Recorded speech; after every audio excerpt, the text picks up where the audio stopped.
Physics लड़की। आज के इस वीडियो में हम डिस्कस कर रहे हैं एनसीईआरटी के एग्जाम्पल्स। इससे पहले वाली वीडियो में हमने डिस्कस किया था सुपरपोजिशन प्रिंसिपल, यानी कि force due to multiple charges. आज की इस वीडियो में हम उसी टॉपिक पर बेस्ड एनसीईआरटी में जो एग्जाम्पल्स दिए हुए हैं वो डिस्कस करेंगे। तो सबसे पहले स्टार्ट करते हैं एग्जाम्पल नंबर 1.6 से, इसके बाद डिस्कस करेंगे एग्जाम्पल नंबर 1.7। तो स्टार्ट करते हैं एग्जाम्पल नंबर 1.6 से। एग्जाम्पल है, consider 3 charges Q1, Q2, Q3 each equal to Q at the vertices of an equilateral triangle of side L. What is the force on the charge Q with the same sign as small q placed at the centroid of the triangle as shown in the figure? Question में हमसे क्या बोला है कि एक equilateral triangle है। Example 1.6। Question में हमको बोला है कि हमारे पास एक इक्विलेटरल ट्राइंगल है, ठीक है। वर्टिसेस A, B, C, जिस पर चार्ज रखा है Q1, Q2 और Q3, ठीक है। लेकिन उसका मैग्नीट्यूड कितना है? Q, Q, Q, तीनों का मैग्नीट्यूड कैसा है? सेम, ठीक है। और यहाँ पर इसके सेंट्रॉइड पर एक चार्ज रखा हुआ है कैपिटल Q, ठीक है। और इस हमें कैपिटल Q पर ही क्या निकालना है? फोर्स। कैसे निकालेंगे? फोर्स निकालने के लिए देखो, यहाँ पर दो चार्ज तो है नहीं जिनके बीच में हमें फोर्स निकालना हो, यहाँ पर मल्टीपल चार्जेस हैं। और जहां पर मल्टीपल चार्जेस हो वहां पर हम क्या लगाते हैं? Superposition principle.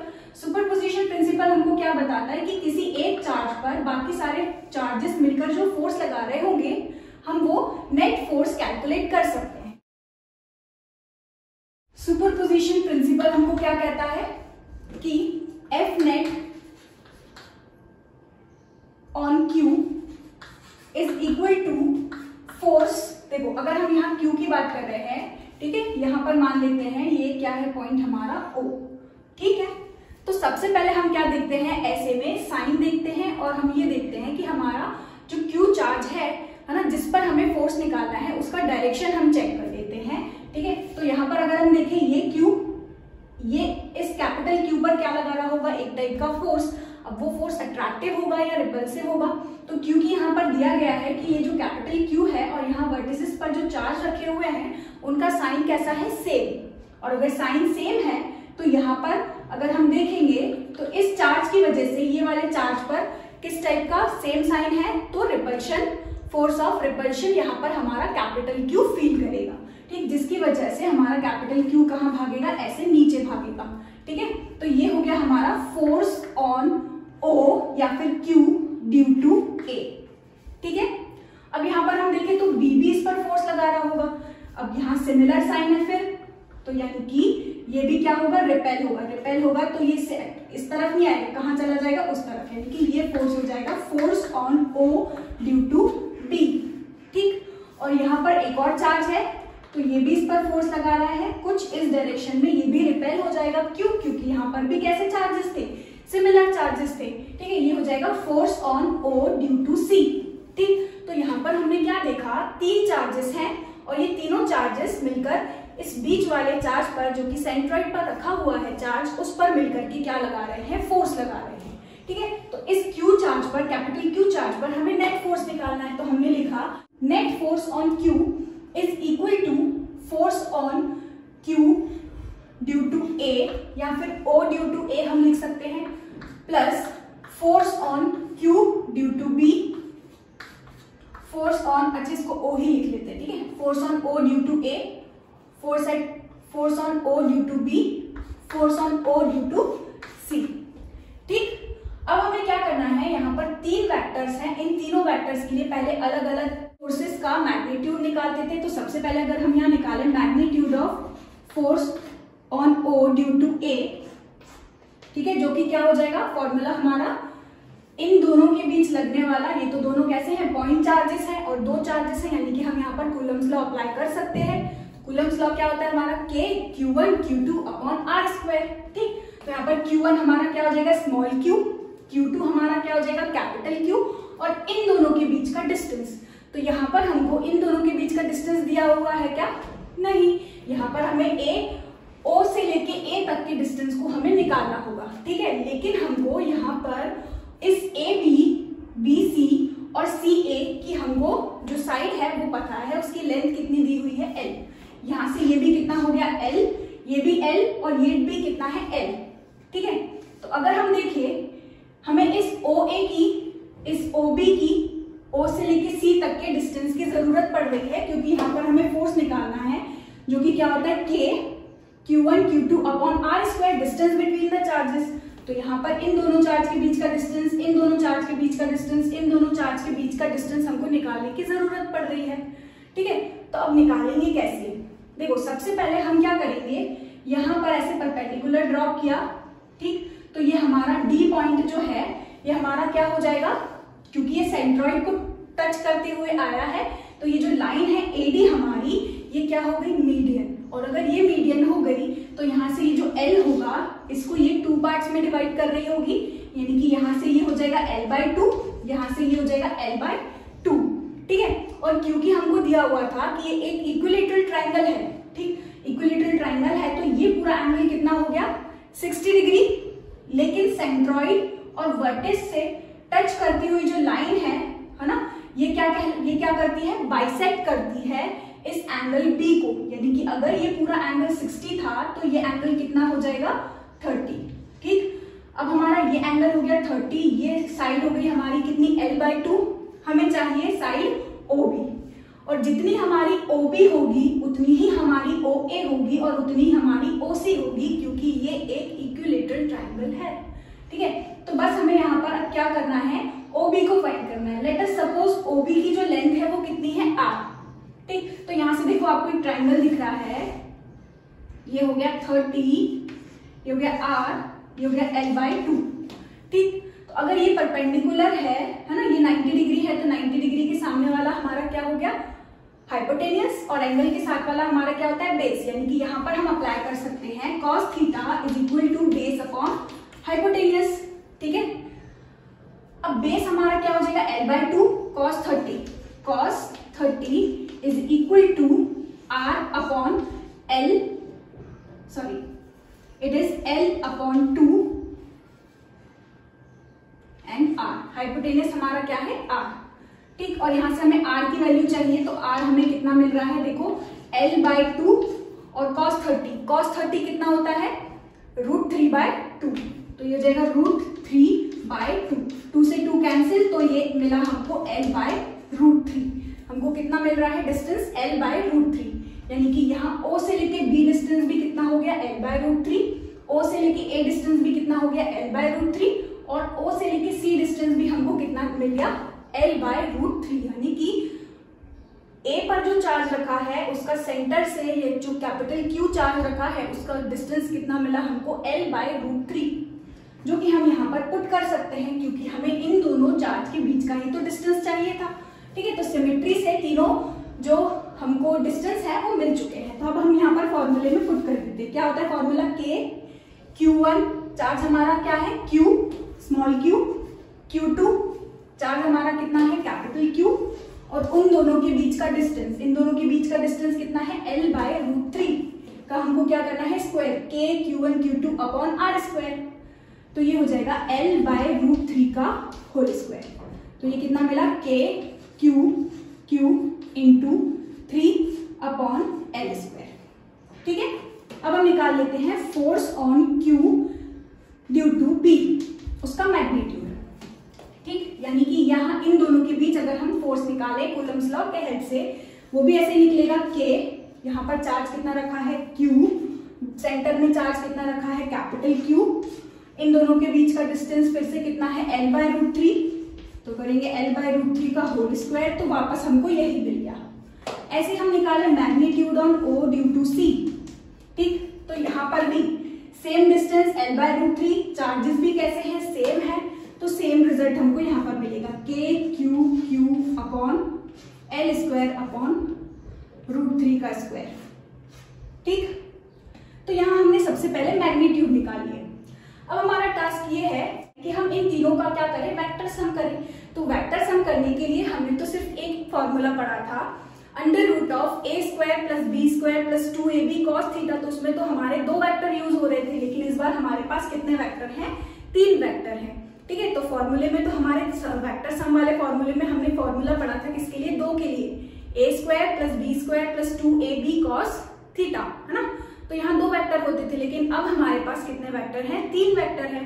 तो इसके लिए हम क्या करेंगे, पहले 2 वेक्टर को सॉल्व करेंगे उस फॉर्मूले के साथ, उसका जो रिजल्ट आएगा उसको हम मानेंगे फिर फर्स्ट वेक्टर, और जो हमारा बचा हुआ वेक्टर है थर्ड वेक्टर वो हमारा हो जाएगा सेकंड वेक्टर, और दोबारा से हम वही फॉर्मूला यूज करेंगे। ठीक है, तो देखो यहां से FOB और FOC को मैं पहले ले लेती हूं। ठीक है, तो पहले सबसे पहले मैं निकाल रही हूं net force due to OB and OC। ठीक, इसका मैग्नीट्यूड निकालते हैं सबसे पहले। तो हमारा फॉर्मूला क्या होता है, √a² + b² + 2ab cos theta.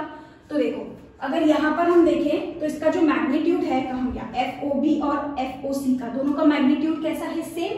तो इसको हम मान लेते हैं F, इसको भी मान लेते हैं F, और ये इसको भी मान लेते हैं हम F। ठीक, तो यहाँ से देखो इसका मैग्नीट्यूड कितना है F, तो हमारा a का स्क्वायर, b भी हमारा कितना है F, तो ये हो गया b का स्क्वायर +2 × a × b × cos इन दोनों के बीच का एंगल, यानी कि ये फोर्स और ये फोर्स इन दोनों के बीच का एंगल हमें चाहिए।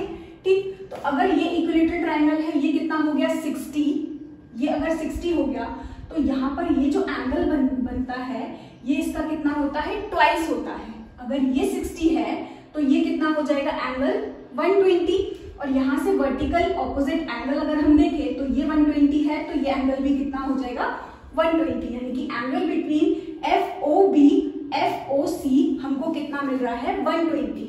तो यहाँ पर पुट कर दिया 120। आगे सॉल्व करते हैं इसको, √f² + f² कितना मिला 2f² प्लस यहाँ से cos 120 कितना होता है -1/2, 2 से 2 कैंसिल, तो यहाँ पर कितना मिलेगा -f²। 2f² में से एक f² जाएगा, f² बचेगा, और फिर से रिजल्ट हमको यहाँ पर कितना मिलेगा f। ठीक, तो ये तो हमारा निकल गया मैग्नीट्यूड इसका, इन दोनों फोर्सेस का मैग्नीट्यूड। अभी हमारे पास एक और फोर्स बचा है जो कि कहाँ लग रहा है, A की वजह से नीचे की तरफ। अब हमें क्या निकालना है, इन दोनों का जो फोर्स का मैग्नीट्यूड निकला है उसका डायरेक्शन। ठीक, निकालते हैं डायरेक्शन निकालने का formula, tan α = b sin theta upon a + b cos theta, b sin theta.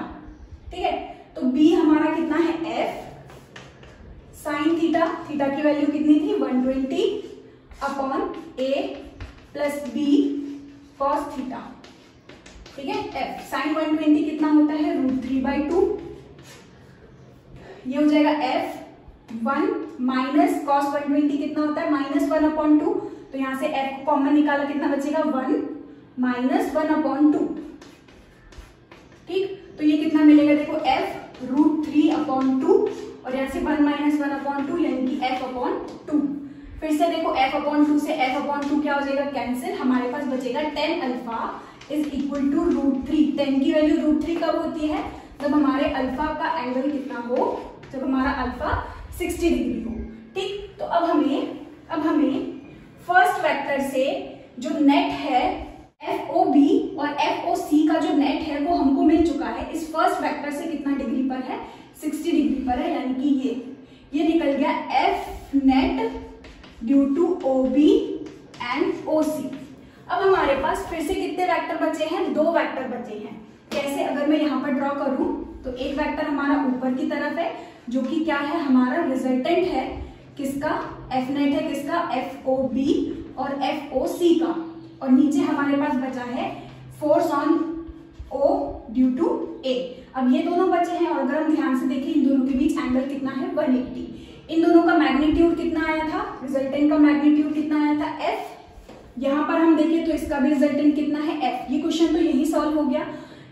2 vectors अगर इक्वल इन मैग्नीट्यूड हो और ऑपोजिट इन डायरेक्शन हो तो उनका रिजल्ट कितना होता है 0।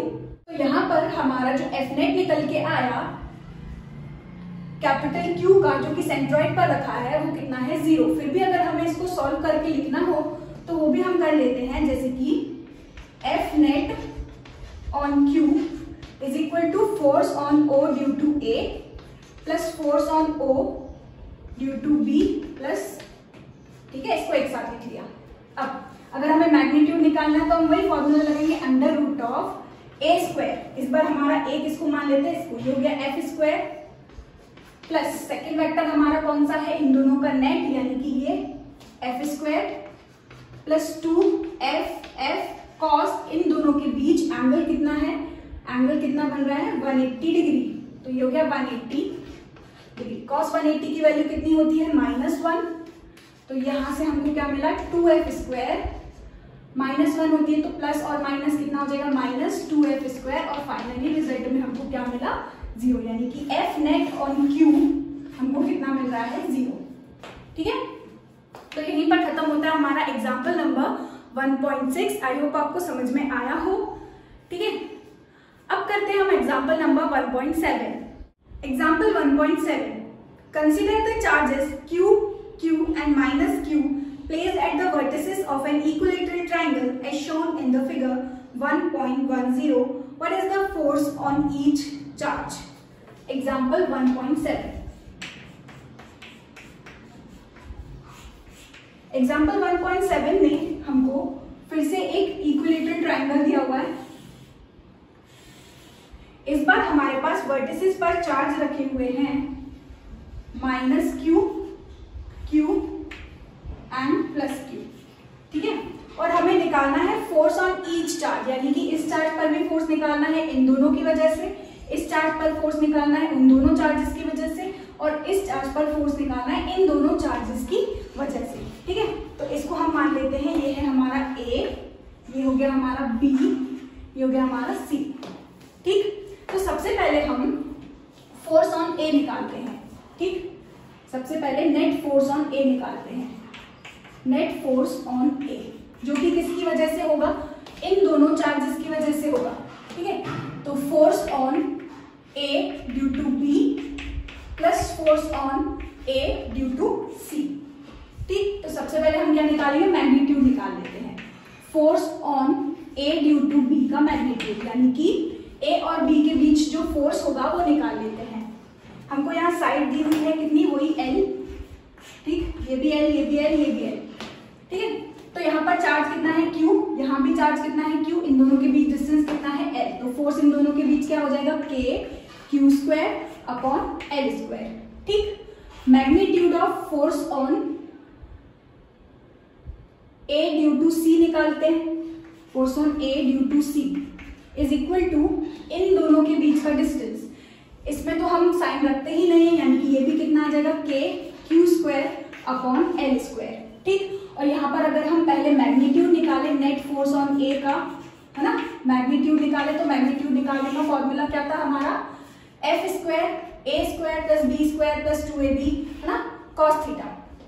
तो यहाँ पर इसको भी मान लिया हमने F, इसको भी मान लिया हमने F, तो कितना आ जाएगा F² plus F² plus 2FF cos theta, यानी कि एंगल निकालना है किसके बीच का, force on A due to B और force on A due to C के बीच का निकालना है एंगल। तो देखो अगर हम यहाँ देखें तो फोर्स का डायरेक्शन कैसा होगा, ये पॉजिटिव, ये positive. Force on A due to B निकालेंगे तो इसकी वजह से ये क्या होगा, रिपेल होगा, यानी कि इसका डायरेक्शन कुछ ऐसा आएगा, force on A due to B।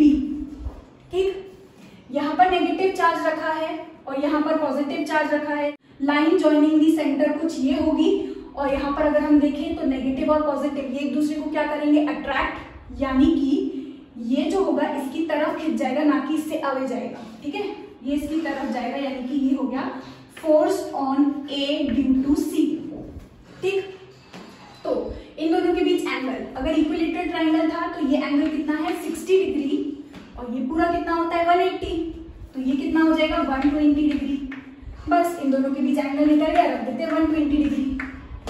Further जब इसको सॉल्व किया तो हमको क्या मिल रहा है, देखो 2F² plus 2F² into cos 120 कितना होता है -1/2, 2 से 2 कैंसिल, 2 में से 1, 2F² में से 1F² गया, कितना बचेगा अंडर रूट ऑफ F², उसको भी बाहर निकाला तो हमको कितना मिला F। नेट फोर्स कितना मिला है F, और इसका डायरेक्शन अगर हम निकाले तो डायरेक्शन कहाँ निकलेगा, देखो tan alpha is equal to b sin theta upon a plus b cos theta वाला फॉर्मूला फिर से लगाते हैं तो क्या हो जाएगा f sin 120 upon f plus f cos 120। ठीक है, तो अब मैं इसको सॉल्व नहीं करवा रही हूँ क्योंकि ऑलरेडी हम बहुत बार इसको सॉल्व कर चुके हैं। तो जो अल्फा की वैल्यू होगी वो यहाँ पर निकल के आ जाएगी कितनी, 60 डिग्री। ठीक, यानी कि जो रिजल्टेंट होगा वो कुछ ऐसे चला जाएगा, ये हो जाएगा एफ नेट ऑन ए। ठीक, अब हम निकालते हैं फोर्स ऑन बी। ठीक है, नेट फोर्स ऑन बी निकाले अगर हम, नेट फोर्स ऑन बी, तो ये किसकी वजह से लग रहा होगा, force on B due to A और force on B due to सी।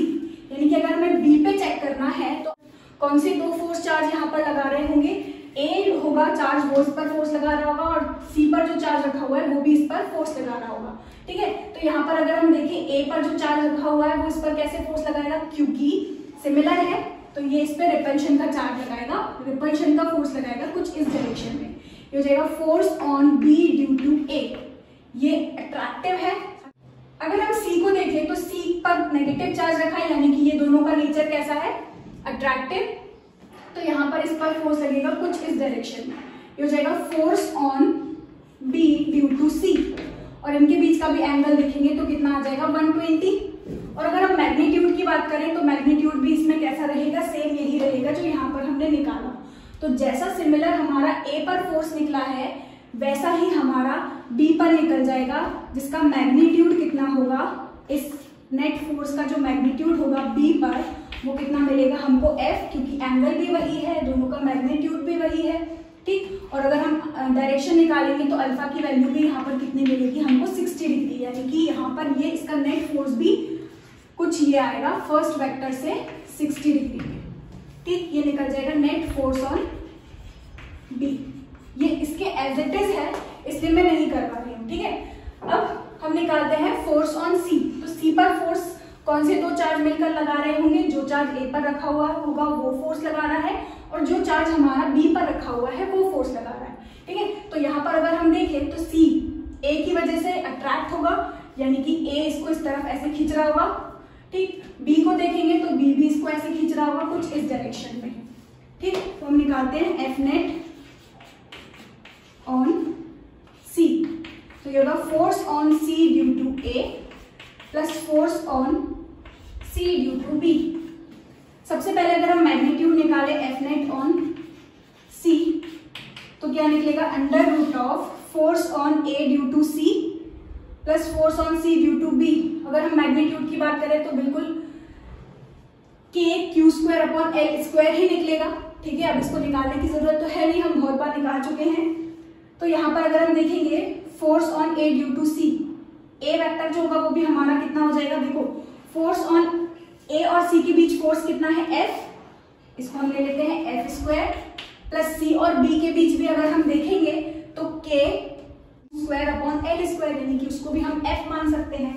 तो सेकेंड वेक्टर भी हमारा क्या हो जाएगा F square plus 2 into F और कॉस एंगल देखना है बस हमें इन दोनों के बीच का। ये हो गया force on C due to A, ये हो गया force on C due to B. तो इन दोनों के बीच का एंगल तो ऑलरेडी हमको पता है कितना है 60 डिग्री, तो रख दिया यहाँ पर cos 60 डिग्री।